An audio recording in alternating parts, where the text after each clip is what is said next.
எதுக்கு நம்ம சித்திர திருவிழா, ஏன் எதுக்கு இந்த தேர் திருவிழா, சாதி சன்னம் கூடிடத்தான், நம்ம ஒத்துமையா வாட்டிடத்தான், பண்பாட்டை காட்டிடத்தான், அது அழியாம காத்திடத்தான்.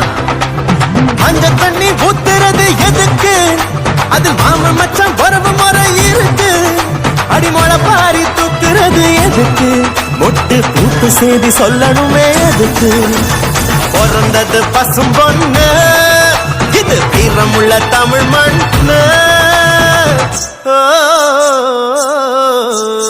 வானம் பூமி சாமி ஊர் குலுங்க அட உரிமை அடிங்கடா, பான் நடுங்க நம்ம வாதிய வாசிங்கடா, கம்ப்யூட்டர் கருவி இல்ல நாங்க கொம்புதும் ஒலி வருமா,